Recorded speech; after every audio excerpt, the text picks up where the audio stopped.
chapter 18. In those days, Israel had no king.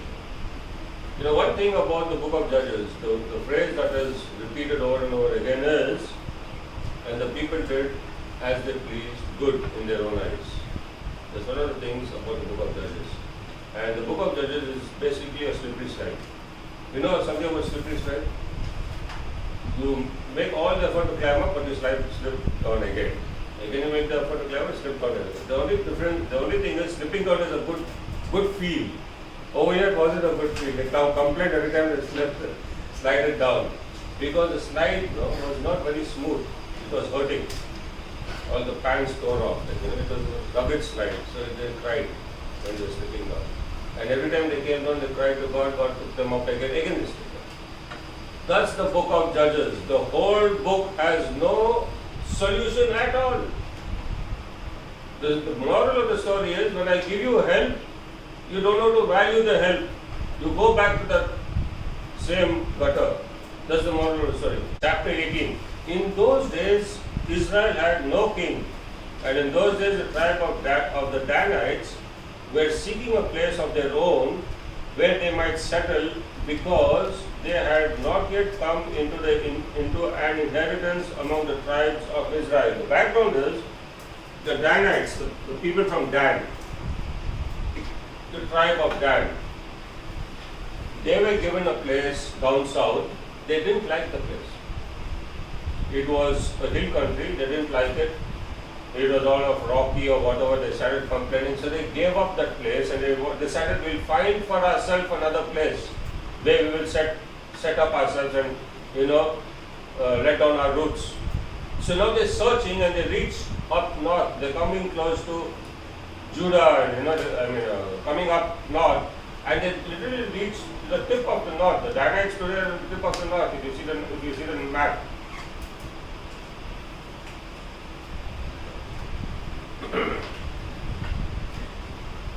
So they come, they give up the inheritance God gives them, and they decide to find their own place. Does that ring a bell in your mind? No. Because obviously you're not thinking like, you may surely bring a bell, but I'm thinking differently, so I tell you. You got to remember one thing, I keep saying this, you're not here by accident. God knows where He places His people, and they're not here by accident. And if you're here, don't try to be like the Danites who say, no, I don't think this is my comfort zone, let me go somewhere else. The only place you'll be comfortable is in heaven.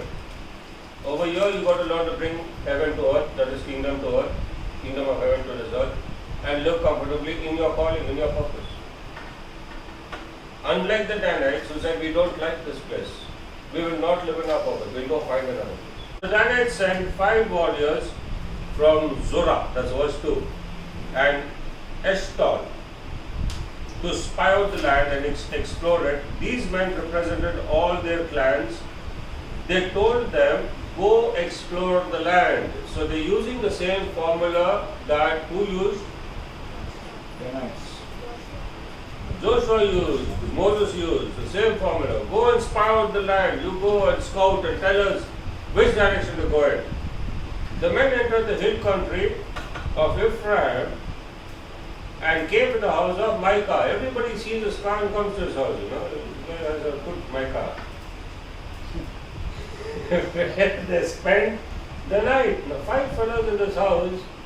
This guy was like a prominent guy. Everybody comes and bumps into his house. They spent the night. When they were near Micah's house, they recognized the voice of the young Levite.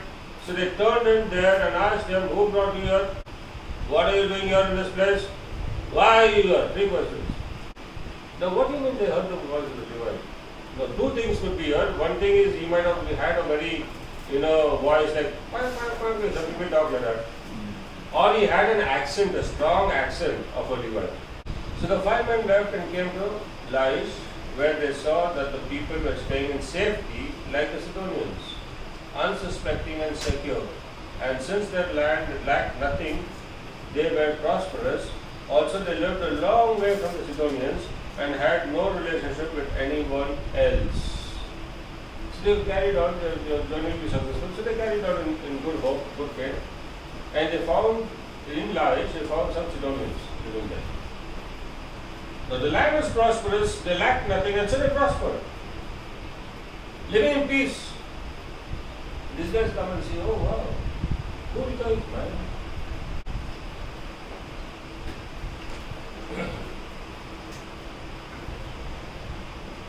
And since the land lacked nothing, they were prosperous. Also, they lived a long way from the Sidonians and had no relationship with anyone else. When they returned to Zorah and Eshcol, their brothers asked them, how did you find things? They answered, come on, let's attack them. We have seen that the land is very good. Are they going to do something? Don't hesitate to go there and take it over. When you get there, you will find an unsuspecting people and a spacious land that God has put into your hands, a land that lacks nothing whatever. Verse 11, then 600 men from the clan of Dan, the Danites, armed for battle, set out from Zorah and Eshcol. On their way, they set up camp near Kiriath Jearim in Judah. This is why the place west of Kiriath Jearim is called Mahanaim Dan, Mahanet Dan. That is the place of Dan, basically, or the Danite place. To this day. From there they went on to the hill country of Ephraim and came to Micah's house. Again they come, this is like a toll booth. Now everybody has to cross a toll booth. Micah's house is like a toll booth. It's a toll booth. Whatever booth, but they come and they bump into his house. 600 fellows now have come to the house of Micah. Then the 5 men who had spied of the land of Laish said to their brothers, do you know that one of these houses has a ephod, other household gods, a carved image, and a cast idol? Now you know what to do. So they turned in there and went to the house of the young Levite at Micah's place and greeted him. The 600 Danites, armed for battle, stood at the entrance of the gate. The 5 men who had spied out the land went inside and took the carved image, the ephod, and the other household gods, and the cast idol, while the priest and the 600 men stood at the entrance of the gate. When these men went into Micah's house and took the carved image, the ephod, and the other household gods, and the cast idol, the priest said to them, what are you doing? They answered, be quiet, don't say a word, come with us and be our father and priest. The 600 fellows flexing the muscles, huh? The sword and all. This 5 fellows go and put all the idols, household gods. We discussed household gods on Friday. What are they called? Teraphims, They belong to this area. They are our gods.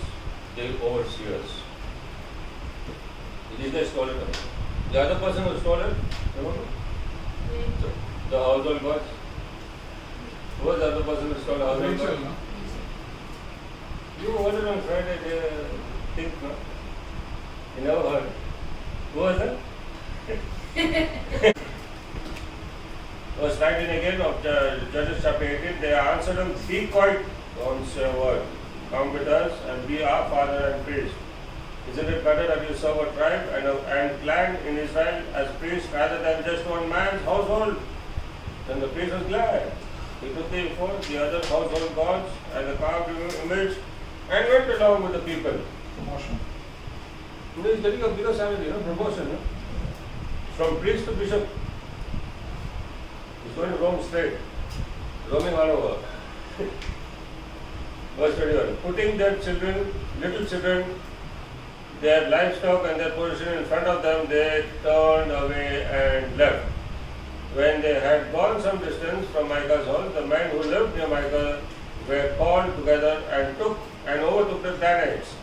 So Micah was weeping, sobbing so loudly that the other men came, what happened, Baba, what happened? They told the story.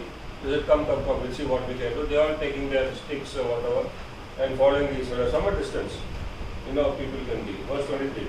As they shouted after them, the Danites turned and said to Micah, "What's the matter with you, that you called out your men to fight?" He replied, "You took the gods I made and my priest and went away. What else do I have? How can you ask what's the matter with you?" Now praise God, nobody can take away our God. Praise God for this. Nobody can take away our God. They can only receive our God. You can't steal away our God. And that's a very important understanding. Because people want to steal God. You know, put God in your pocket, bring him out when you want. Or just put him in. You shouldn't say anything more than that. And keep a priest over him so that he stays quiet. So that doesn't happen with our God. Our God, nobody steals away. That's why we are victorious always. You know, let the confusion be in the enemy's camp, but we should be poised and ready to take over. Otherwise, a vacuum will be filled and somebody else will take over. Are you listening to me? Where am I? Where did I stop? 24.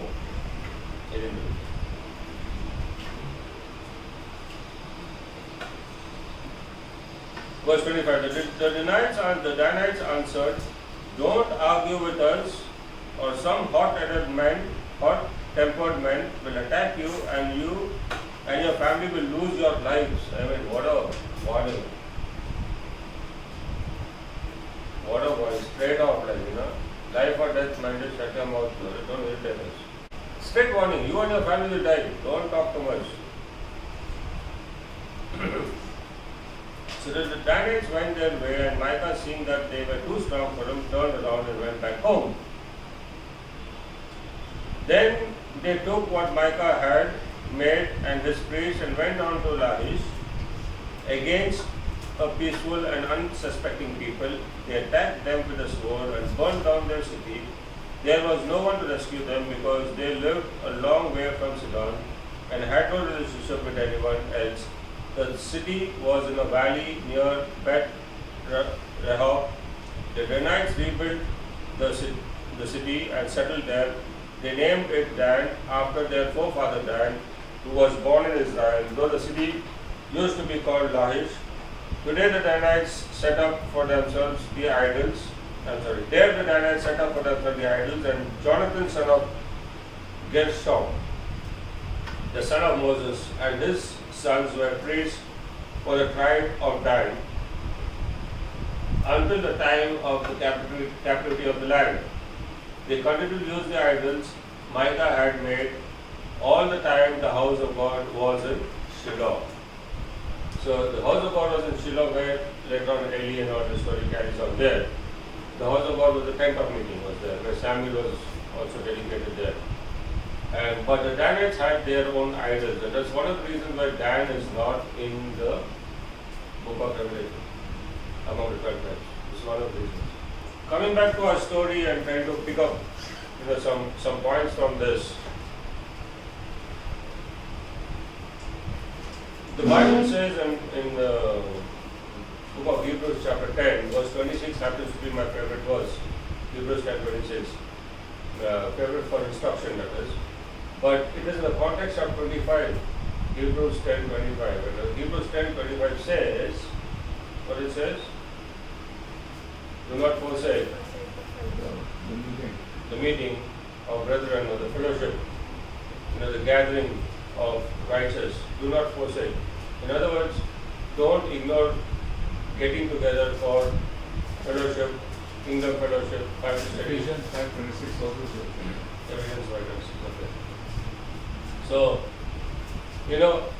what Micah is doing triggered the whole thing. It snowballed into all this. Micah decided, I am not going to Shiloh. Micah decided to go with what his mother said. We'll make an image, and put the money down to make an image. She started with cursing because somebody stole her money, and then when she got back the money, she said, I'll make an image. So this family, it was a family decision, and this is why we got to be informed and we remember these things. The family decision is very important because in partnership there is presence. So So what is the partnership and what is the presence? Is what is the question you got to answer. What is the partnership in the family and who is the presence in the family? In Micah's family, it happened to be a great partnership for the wrong presence, for the evil presence. Mama said, we'll make an idol. Micah said, okay. Then Micah got the idol. He was impressed by the idol the silversmith made. And so he told his son, become priest over the idol. So this became a family affair. It was a family partnership for a family affair, and the partnership brings a presence. And that's why be aware, in the family where there is neglecting of God's word. Now this family was very religious. This family wanted to do what God wants them to do. But they wanted to do it in their method. You can't rewrite the method. You cannot argue against God's word. You cannot say, I have, Father YouTube teaching me today. Papa YouTube is there. We got so many preachers. You can't do these things. You're not supposed to forsake the fellowship. You cannot say, okay, I get my word from it's an online world, right? You have online churches, you know this, no? You can be a member of an online church. And the online church is growing rapidly today. You don't need to go to church, you can be online, and you can also give tithes online. It's growing rapidly. There is international membership. Have you checked out the online churches? You'll be surprised to see the membership. They are one of the richest entities in the coming world. The online, you can tap into any corner. No? You can get membership. So they give very good programs, very good background, very good singing or whatever. Online churches. But the word of God says, don't forsake the fellowship. So don't try to rewrite the rules. Don't rewrite the rules. Don't say this is our family decision. We will not go to church. We will do this. We will do that. You can't say these things. This is the mistake Micah did. We are very religious. You can't be. You are opening doors for demons. You'll be making your own idols. Today, families have their own idols. You look at it, however you look at it. You know what are the idols family has? Oh, this is our property. They idolize it. Secondly, oh, these are our vehicles. They idolize it. It's all about what they have. It's their dignity, their name, their culture, whatever it is. You're having your own shrines and worshipping at your own shrines. And then your children become the priests of it. Are you understanding the connection over here? The children are learning the same jargon, no? Then they become priests and they also start worshipping at the same shrine. Our house, our bungalow, our family, our cars, our things, our, bank, whatever. They become the priests over there. And then there's one pastor online. Give him some money, he's the pastor, he's the father. That was sold out to everybody else. This is the story in Micah. So we can't rewrite the rules. We got to stick to what the word of God says. There is a discipling, there is a process to the progress. If there is no process, there is no progress. You got to fit into the process. Okay? So we got to understand God's method, God's ways, submit to it, be obedient, be willing, follow what the word of God says, understand why we are created, understand what is our purpose, and live that purpose. Otherwise we lose out. And when the time comes for us to give an account, what will we say? I took care of my shoe, I took care of my dog, what will we say? I washed my car on Sundays, what are we going to say? Where's the fellowship? Yeah, we were on online church. Are you going to say this? We better be careful. What else? Okay. And then taking it out from the family issue, taking it out from there, we can lose the land if we try to rewrite the rules. We are here for this land, I believe so, we are here. Everybody is going to heal, and the heel tells you are on the ground. And the heel in the word of God is for gaining territory. So whichever ground you are on, remember it's for you, and do your part on that ground, make disciples of nations. Otherwise you are losing your territory, you are losing your battle. If you don't have the ground, you are lost out, you become a nomad. You cannot be homeless. Okay? So confess your sins, repent of all your past, and all the ambitions you had, and all the hobbies or dreams you had, just cancel it in Jesus' name and say, Lord, I am for you.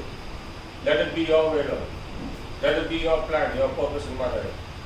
Whatever I have, I give to you. With whatever I have, I will serve you. And may your will in my life be manifest. I am here to serve you, Lord. Make that your first priority. And take over this land.